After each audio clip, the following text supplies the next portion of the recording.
We're back now at 7:41, and this morning on Today Investigates, extreme births. Welcoming a baby to the world is one of life's most powerful and personal experiences, and it's inspiring a passionate debate. NBC's Peter Alexander is here with details on this. Peter, this is a real dramatic and emotional subject. Increasingly, it's become a hot topic in this country, Matt. A growing number of mothers are choosing to give birth with no drugs, no doctor, in the comfort of their own home. But is avoiding the clinical nature of a hospital birth worth the risk when complications arise?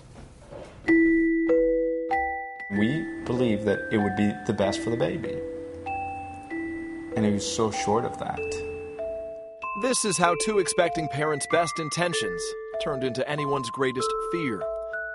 Catherine and Ricardo McKenzie were overjoyed last summer to learn that they were pregnant with their first child. I felt like our family was complete. The McKenzies, both New York City professionals, wanted their childbirth experience to be special. Close your eyes. They found inspiration in an extremely popular documentary produced by the actress and talk show host Ricki Lake. And women in our society, they don't care about that. They just want the end result of the healthy baby in their arms. It's called The Business of Being Born, and it challenges how doctors and hospitals approach childbirth, championing natural births with a midwife at home and with as little medical intervention as possible. It looks so ideal, and it really put in me the desire to give my child that. The McKenzies decided to hire one of the country's most prominent midwives, Cara Mulhan. I'm like the guardian of safety. She's been a certified nurse midwife for the last 18 years. After a healthy pregnancy, last April, Catherine's contractions began. I was very excited. I was going to get to meet her. Their daughter's nursery was already decorated and a name already picked out, Noah. I had her outfit ready. But Catherine's labor in her own living room lasted longer than expected, coached not by doctors, but by Mulhan and her staff. We kept being reassured. Catherine would ask, is this normal? Is this pain normal? Is this normal? They were the experts. They knew, they had seen it 100 times. And I just trusted them that they wouldn't take unnecessary risks. After 4 days of labor, baby Noah arrived without a heartbeat. When she came out, they put her in my arms. She was limp. And the midwife immediately took her back and started doing CPR. They immediately called 911. Paramedics rushed Noah to the hospital, just a block away.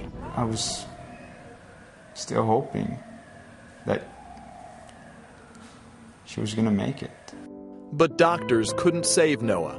She had suffocated after getting tangled in her own umbilical cord.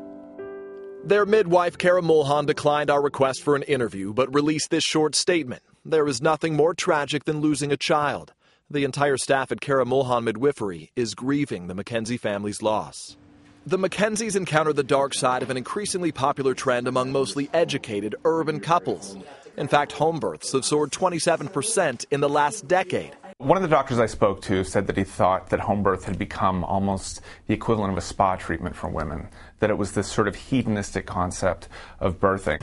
All the celebrity babies born at home could fill an entire nursery. Demi Moore's 3 daughters, Rumor, Scout, and Tallulah, were all home births. Cindy Crawford and Meryl Streep had children at home too. But the mainstream medical community says the safest setting for labor and delivery is in a hospital or a birthing center within a hospital complex. Unfortunately, when it comes to a delivery setting, some of the emergencies arise can't be predicted. They happen in low-risk women with no prior medical issues during her pregnancy, and if we can't intervene within minutes, the life of the mother and the life of the baby could be endangered. The American College of Obstetricians and Gynecologists says childbirth decisions should not be dictated or influenced by what's fashionable, trendy, or the latest cause celeb. But home birth advocates contend using a midwife is actually a healthier, safer option. They allege that hospitals often treat normal births like medical emergencies out of fear of malpractice lawsuits and wind up performing unnecessary C-sections that have risen more than 50% over the past decade. If you go to the hospital to have a baby, many unnecessary things will be done to you to stimulate your labor, to hurry up the process, and there is a 1 in 3 chance that you will end up with a cesarean section. You ready to go for a ride? Cynthia Winnings and her husband David Dillon had a great experience with a midwife who safely delivered their first child, Buck, 10 pounds, right here in their Brooklyn apartment in April. It was always the way that I dreamed of it. You know, I was aware, baby was aware, and we were just finally meeting one another for the first time. I was really able to see the simple, like miraculously amazing aspect of childbirth. While the CDC says home birth statistics are limited, in 2005, home births actually resulted in fewer deaths than hospital births for every 1,000 babies born. But doctors say it's impossible to compare the two because hospitals deal with so many more high-risk cases, including twins, diabetic mothers, and breech babies. Her dad bought her this. Today, the Mackenzies are still mourning the loss of Noah. What should have been the most joyous day of their lives now haunts them. I would have 100 C-sections over if I could just have my child in my arms. So C-section is not the worst thing. Losing our Noah was definitely the worst thing.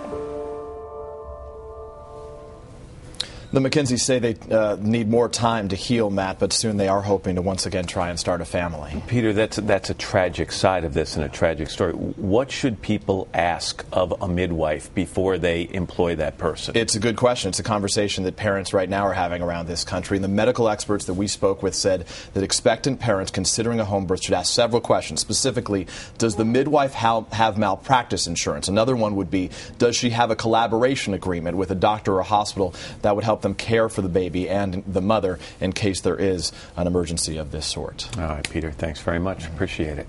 Still to come, what is in this fall? The hottest trends in food, fashion, and technology. We'll get to that. But first, these messages.